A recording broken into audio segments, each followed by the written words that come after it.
إذا بسم الله الرحمن الرحيم، الصلاة والسلام على أشرف المرسلين، بسم الله مجراها ومرساها. لننطلق في هذه الجلسة الأولى للندوة الدولية تحت عنوان الذكاء الاصطناعي والأمن السيبراني، الرهانات والآفاق. Cher auditoire, je suis très honoré d'être parmi vous aujourd'hui. On est là pour discuter dans la première séance apparemment, et on va débattre un thème qui est d'actualité, c'est l'intelligence artificielle et la cybersécurité, enjeux et perspectives. Donc, étant donné que je suis modérateur de cette première séance, j'invite les intervenants à être près de nous pour discuter ensemble les thématiques suivantes. D'ailleurs, la première intervention, les crypto-crimes vers un cyberdroit pénal spécial avec M. Kofi Dieudonné Assovi. Après, la deuxième intervention intitulée Dispositif national de lutte contre la cybercriminalité, rôle et effort de la DGCN, Direction générale de la Sûreté nationale, avec M. Marwan Hajjouji. Et troisième intervention, c'était l'urbanisme, smart cité et sécurité, une lecture en termes de politique publique et de gouvernance urbaine avec M. Professeur Abdelrazak Kabouri. Ensuite, la quatrième, je crois qu'il est absent, Moudakhala Rabia, il est présent. تحول الرقمي جاسم محمد الأنطاري à distance. Donc, المداخلة الرابعة تحت عنوان التحول الرقمي الآمن بين الحوكمة السيبرانية والسيادة الوطنية. من تقديم أستاذ جاسم محمد الأنطاري. المداخلة الخامسة Intelligence artificielle, pouvoir informationnel et cyberdiplomatie avec professeur Mohamed دفار. المداخلة السادسة تحت عنوان تعزيز السيادة الرقمية والأمن السيبراني في المغرب بين تطلعات استراتيجيات الوطنية ورهانات التنزيل. يعني الأستاذة من طرف الأستاذة لبنى غومارتي. وأخيرا وليس آخرا المداخلة السابعة les enjeux géopolitiques de l'intelligence artificielle entre levier de puissance, cybersécurité et recomposition de l'ordre mondial avec M. Reda Jlil. Soyez les bienvenus, chers intervenants, pour commencer cette séance.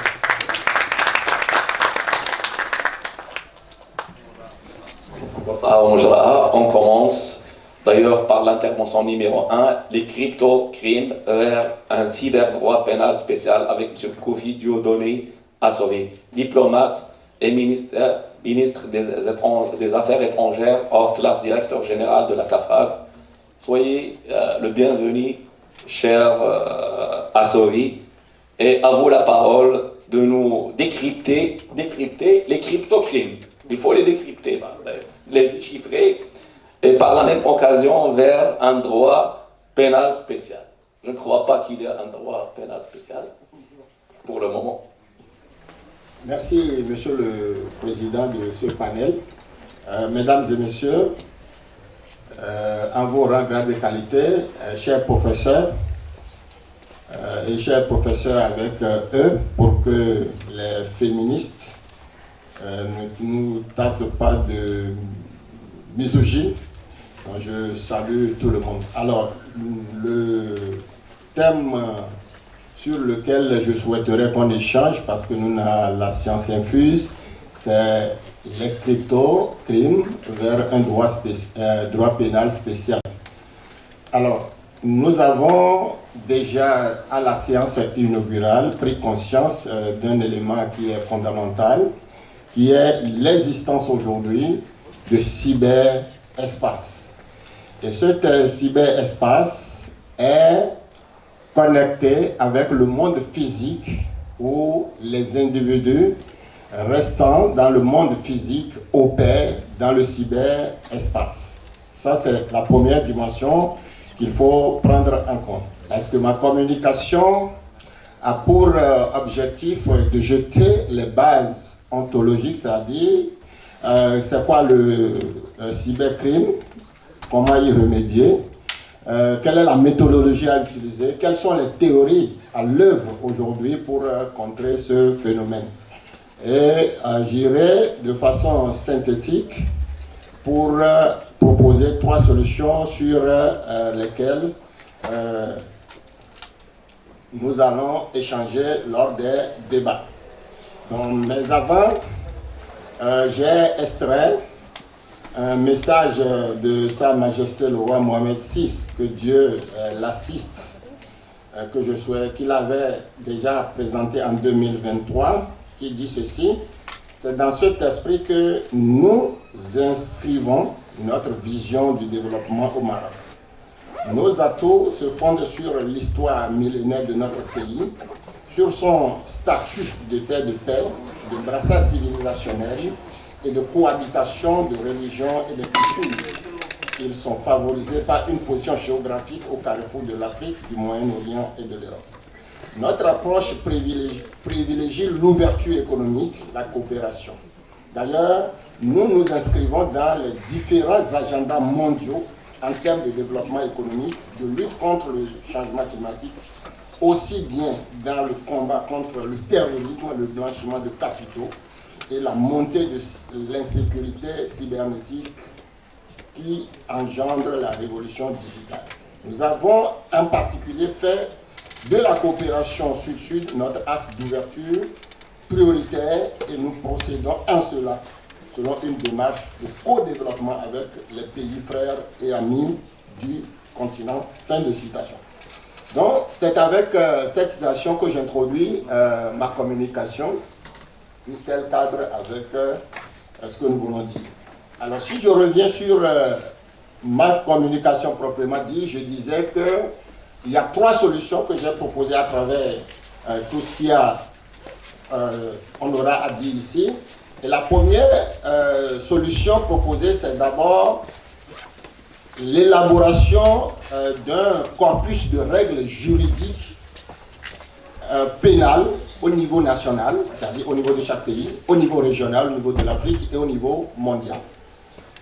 Pourquoi cette première solution? Il y a le constat qu'aujourd'hui, nous avons le droit pénal général qui s'applique à tout ce qu'on appelle les infractions, qu'elles soient des infractions économiques ou non, de façon générale, que tout le monde connaît. Lorsque vous violez le code de la route, lorsque vous vous comportez d'une manière ou de l'autre, les crimes, les assassinats, qui est le droit pénal général. Dans le cyberespace, nous avons un droit pénal général aussi. Dans le cyberespace, nous avons un droit pénal spécial. Ce droit pénal spécial couvre toutes les infractions qui se déroulent dans le cyberespace ou qui sont commises, les infractions commises par le biais des technologies de l'information et de la communication, y compris par le biais de l'intelligence artificielle. Ça, c'est la première dimension du droit pénal général dans le cyberespace qui couvre aujourd'hui ce qu'on appelle communément la cybercriminalité. Et dans cet espace général, les cryptocrimes constituent une catégorie particulière. Et c'est ça l'objet de ma communication. Catégorie particulière parce que dans ce cyberespace, s'est développé aujourd'hui ce qu'on appelle les business crypto-monnaies. Donc ceux qui font du commerce de l'argent, qui est ce qu'on appelle des actifs crypto dans le cyberespace. Et dans l'exercice de cette fonction qui est devenue mondiale aujourd'hui, il y a des individus malveillants qui s'adonnent à 2 types d'activités. La première activité, c'est l'exercice irrégulier, illégal de crypto-monnaies dans le cyberespace.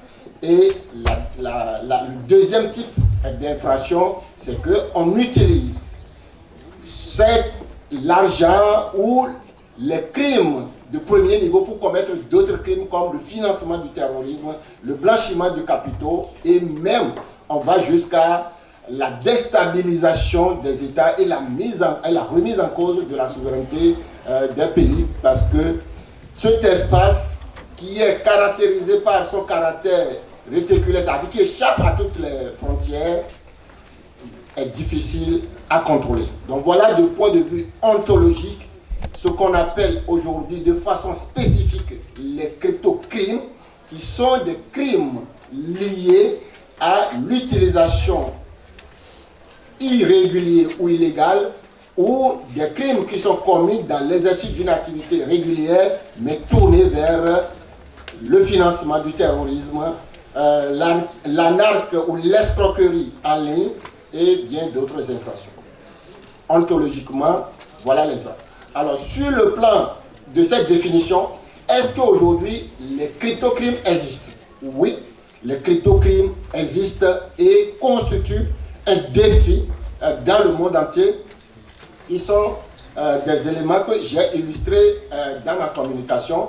Le premier niveau de l'existence de ces crimes, c'est au niveau du continent africain. On a fait une étude sur tout l'ensemble, au moins 33 pays sur les 74 en Afrique, pour voir d'abord quels sont les pays où l'activité de crypto existe. Et si l'activité de crypto existe, quels sont les crimes qui sont commis dans ces pays-là. Et l'existence révèle ceci. Il y a des catégories de pays qui n'ont aucune législation, c'est-à-dire qu'ils ne reconnaissent pas les crypto-monnaies ou les crypto-crimes. Donc ça veut dire que ces pays espèrent que le droit pénal général, qui n'est pas dédié à ces crypto-crimes, va couvrir ces infractions, ce qui complique la tâche aux juges répressifs en la matière. La deuxième catégorie de pays, c'est des pays qui ont une législation, mais une législation épaisse et générale qui ne spécifie pas les crypto-crimes. Ça aussi, c'est un autre problème. Et la troisième catégorie de pays, c'est des pays qui on peut qualifier de laxistes, c'est-à-dire qui sont une posture indifférente par rapport à l'exercice de cette activité qu'on appelle les crypto-monnaies. Ça, c'est l'état des lieux aujourd'hui.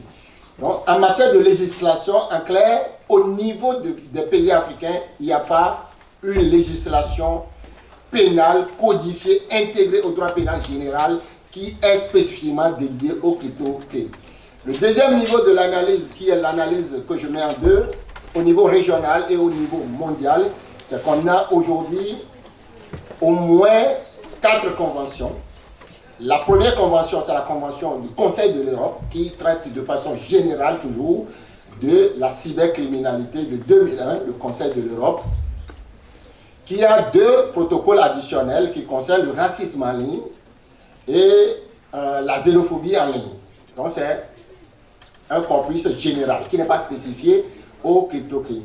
Deuxième niveau, c'est au niveau africain. On a également en 2003 la convention sur la cybersécurité en Afrique, qui est également une convention générale. Troisième instrument, c'est au niveau des Nations Unies, qu'on a eu en 2024, la Convention des Nations Unies, qui a pris plus de 10 ans de négociations, parce que les pays ne se sont pas entendus sur comment on lutte contre la cybercriminalité en protégeant les droits humains, qui a finalement été adopté fin 2024, et le Royaume du Maroc s'est déjà engagé sur cette convention, comme le pays s'est également engagé sur la convention au Conseil de l'Europe. Voilà un peu au niveau mondial. Première convention, Conseil de l'Europe, avec 2 instruments qui l'accompagnent, protocole additionnel. Deuxièmement, au niveau de l'Afrique, nous avons une convention. Et troisièmement, au niveau de l'Union des Nations Unies, nous avons également une convention. Mais tous ces instruments sont des instruments, je le répète, qui traitent de la cybercriminalité de façon générale, mais non spécifiée aux enjeux de crypto-crimes. D'où la nécessité d'aller vers une solution beaucoup plus ciblée sur les crypto-crimes. Aller sur une solution de crypto-crimes nécessite en matière de recherche une communauté épistémique, ce qu'on appelle la communauté des chercheurs, des universitaires. Et cette communauté doit faire désormais du champ des crypto-crimes un champ de recherche avec une méthodologie des théories qui le sous-tendent. Ce champ de recherche, aujourd'hui, qui est un champ émergent, parce qu'il n'y a pas beaucoup d'articles encore scientifiques sur la question. Les articles sont de façon générale sur la question, il n'y a pas d'article spécifique. Constitue aujourd'hui un champ émergent, et je voudrais encore une fois remercier l'université pour avoir organisé la journée d'aujourd'hui, parce que c'est en organisant cette journée qu'on peut susciter la passion des chercheurs pour s'interroger davantage dans ce champ de recherche. Donc c'est important, les assises aujourd'hui, c'est important également pour l'Afrique et pour le monde entier. Donc je disais, voilà les instruments qui agissent et qu'il faut pour la communauté des chercheurs, des universités, ouvrir le champ de la recherche pour pouvoir faire une documentation sur l'état de lieu de la question du point de vue juridique, du point de vue économique, mais du point de vue également sociologique. Et du point de vue juridique, je viens de vous faire l'état des lieux. L'instrument le plus récent aujourd'hui, c'est l'instrument de l'Union européenne, qui est le règlement de 2023 sur les marchés de crypto-monnaies. Sur le plan de l'Union européenne, au moins on a cet instrument qui est spécifiquement dédié à ce commerce aujourd'hui que j'appelle crypto business sur le marché. En Afrique, nous n'avons pas encore ça. Donc le champ de la recherche doit couvrir, disais-je, l'aspect sociologique, on a discuté tout à l'heure en aparté, puisque ceux qui s'adonnent, ce qu'on appelle aujourd'hui les crypto-criminels, les cyber-infracteurs, les cyber-criminels ont un profil sociologique et économique. Il va falloir que la recherche investigue la question de la sociologie numérique digitale pour qu'on puisse avoir une solution globale de ces crimes. Au niveau économique, nous avons aujourd'hui, en termes méthodologiques ou en termes théoriques, ce qu'on appelle la méthodologie ou la théorie de l'analyse économique du droit et du droit pénal, qui veut dire que on est dans le cyberespace et chaque fois que les cyber-infracteurs opèrent, c'est des millions de données qui sont spoliées, c'est de millions de pertes d'argent. Et ce que je dis, même les États, il y a des États qui sont dans les cybercrimes, et la recherche permettra, dans ce que je vous ai présenté ici, des acteurs, même étatiques, qui sont sur cet espace-là. Donc, il va falloir faire une analyse économique documentée de ce crime-là pour voir combien ça coûte à l'individu. Ça va jusqu'à dans les poches des individus particuliers qui se donnent dans l'entreprise de crypto-monnaie. Il y a les grandes entreprises. Les grandes entreprises que vous connaissez, qu'on appelle GAFAM, qui sont environ au-delà de 4 ou de 5, environ une quinzaine dans le monde, particulièrement aux États-Unis, qui ont ce champ et qui sont investis par les entreprises ou les individus à travers la blockchain pour opérer sur le marché de crypto-monnaies. Et c'est ce champ d'analyse économique nous a amené dans la présentation à identifier au moins 15 techniques ou stratagèmes qui sont pratiquées par les cybercriminels en matière de crypto-crime. Donc ce sont des techniques sophistiquées qui échappent à l'individu. Et comme l'a dit tout à l'heure le directeur, si vous n'êtes pas vigilant en tant qu'humain, en tant qu'entreprise, en tant qu'administration, en tant qu'État vigilant, vous vous laissez rapidement prise au piège par ces stratagèmes que les criminels développent. Et cette cartographie, cette typologie ne s'arrête pas là. C'est une typologie dynamique parce que chaque jour que la technologie avance, les cybercriminels imaginent toujours des technologies, des moyens sophistiqués pour opérer dans le cyberespace. Et ce qui fait la complexité, c'est un réseau dense mondial, si bien que le criminel peut être aux États-Unis, c'est ça la difficulté juridique, mais opérer par exemple au Bénin ou au Togo, et comment on fait pour arriver à identifier le cybercriminel pour pouvoir le traquer. D'où ma troisième proposition, comme je vous disais, solution, c'est qu'il faut mettre en place alors une coopération que je n'appelle pas mondiale, mais une coopération multi-acteurs et multi-niveaux.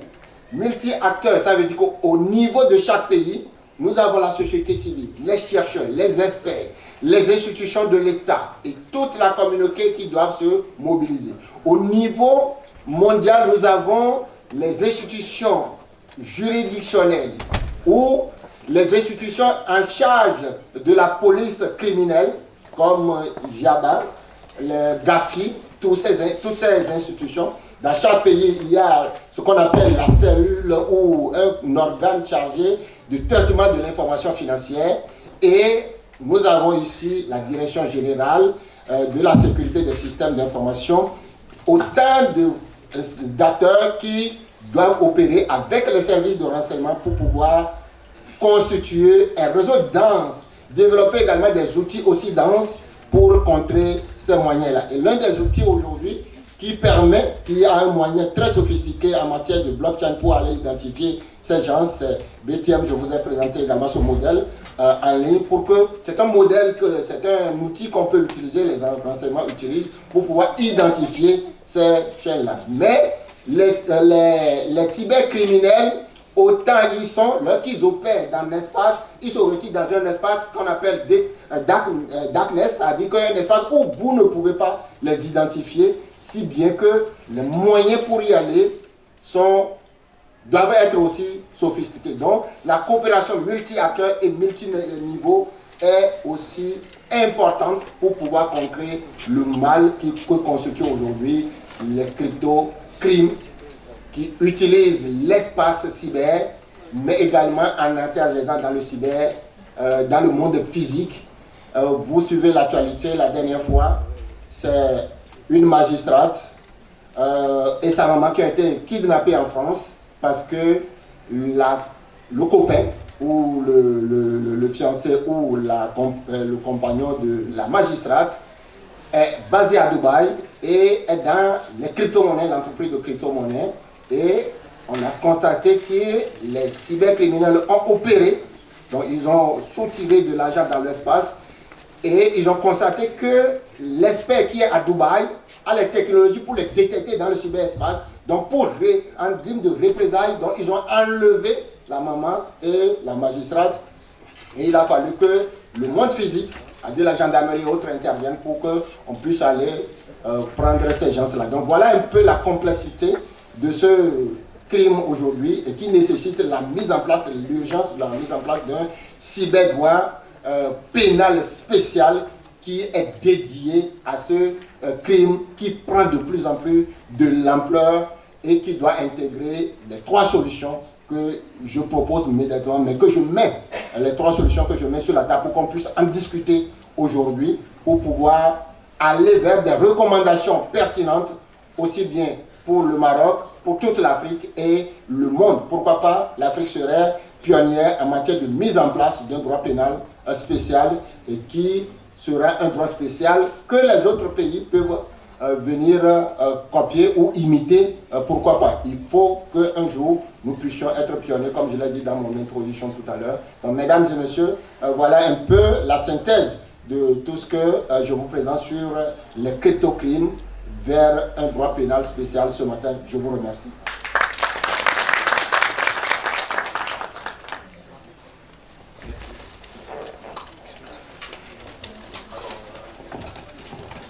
Merci, monsieur